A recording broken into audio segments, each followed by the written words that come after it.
The materials you'll need for this project: a piece of 1/2-inch plywood, a metal pipe, a thick diameter wooden dowel, some wood glue, varnish or stain, and a 2-pack of hinges. Oh, you'll also need some epoxy and some hose clamps. Start by tracing the design of a stock onto some cardboard. Trace the design onto your 1/2-inch plywood 3 times and then cut it out using a jigsaw.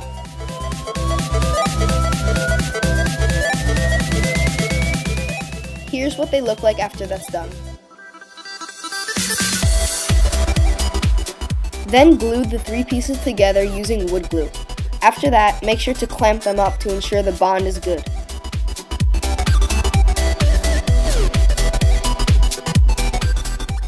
Here's after the wood glue has dried.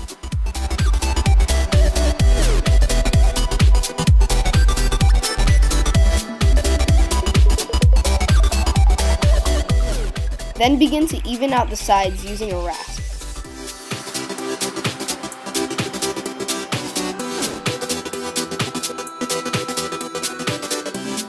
Here's after that's done.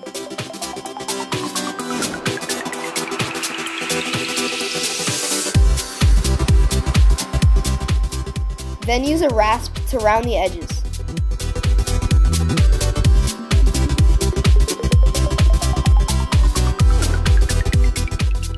Here it is with the edges all rounded and comfortable.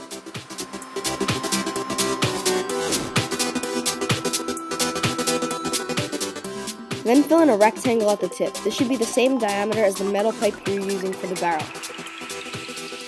Here I'm using a circular saw to cut some slits in the rectangle. I'll later be able to chisel these slits away to fit in the pipe.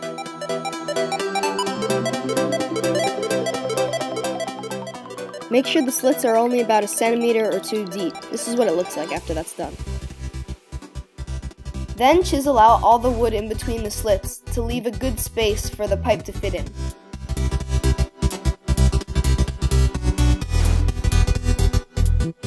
Mark a 1 meter length of pipe and then cut it using a hacksaw. This will be the barrel.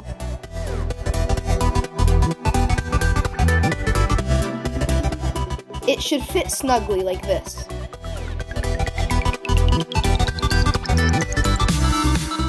Then drill a hole through the stock. This should be the same diameter as your wooden dowel and should be positioned where you want your trigger to be.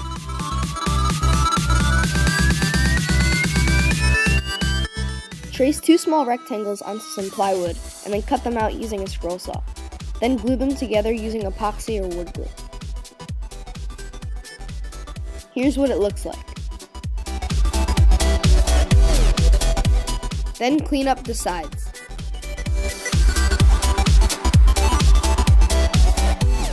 Use epoxy to glue the wooden block in front of the hole where the trigger will be located.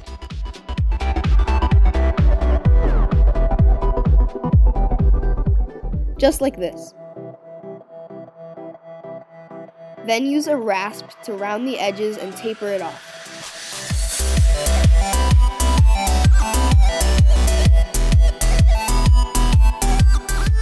I made mine this shape to make it look better. Then find some long screws and screw them in to secure it.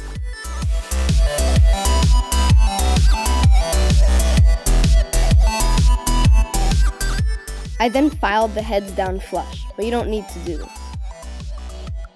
Just for convenience, I drilled a small 6mm hole in the block to insert a magnet with epoxy. This will make reloading much easier when the rifle's finished. Mix some epoxy and sawdust and fill it in the channel.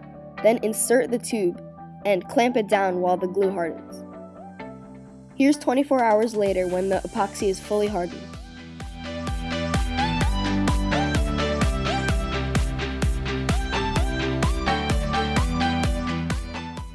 Clean off all the excess epoxy using a file.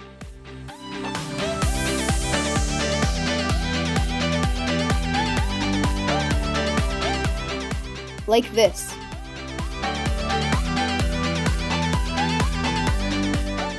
Here I decided to make the grip more rounded just to make it look better. You don't have to do this though, and you can leave the old shape.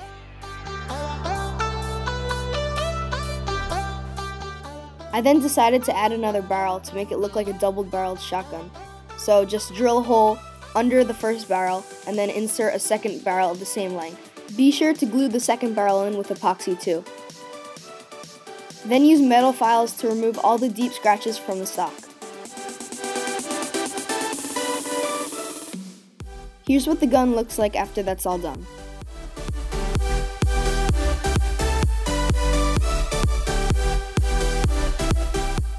Then begin the process of sanding everything to 320 grit. Now for the fork of the rifle. Start by tracing a basic slingshot template onto plywood 2 times, then cut them out using a scroll saw. Glue them together using epoxy or wood glue.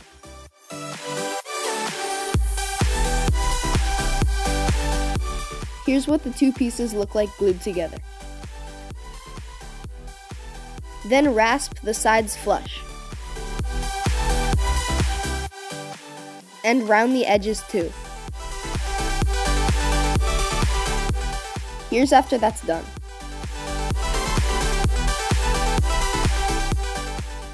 Then go over the slingshot with metal files to remove any deep scratches. Drill 2 holes the same diameter as your barrels. This will allow the slingshot to slip onto the end of the barrel. Then sand it up to 320 grit.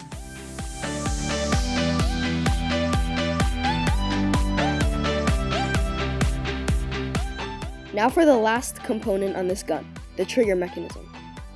Start by tracing a rectangle onto some 1/2-inch plywood. Mine was about 7.5 by 2.5 centimeters. Then cut it out with a scroll saw. And round the edges using rasps and files. Then screw in a hinge on one end of the piece. Also cut off an 8 centimeter long piece of dowel. Mount the other side of the hinge to the stock so it's positioned like this.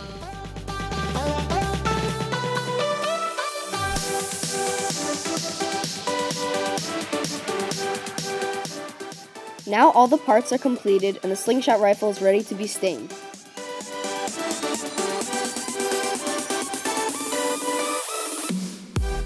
Make sure to tape up any non-wooden parts before staining. Then apply at least 3 layers of stain.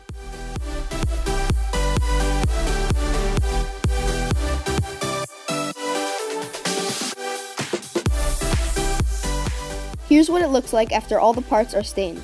I actually used a stain and polyurethane mixed in one so that they would also be slightly shiny and protected. Then go over everything with some steel wool to make it all smooth.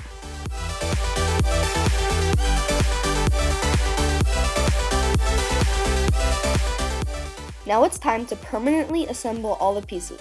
Start by mixing some 2-part epoxy and applying it to the fork. Then attach the fork to the end of the pipe.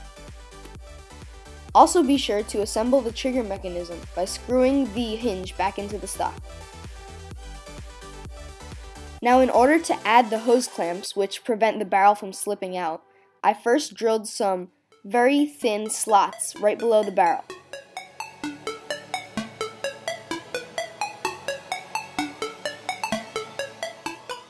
Drill 2 of the slots and make sure they look like this.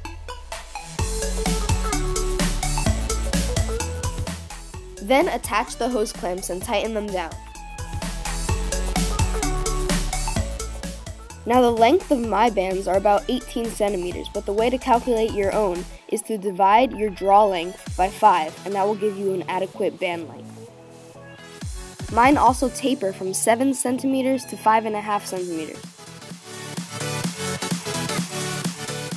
The pouch I'm using is made from leather and is about 8 centimeters long. It should also be the same width as your ammo that you plan to be using. Then attach the bands to your pouch. And attach the band set to the fork. And here's the slingshot rifle all finished and ready to be tested out.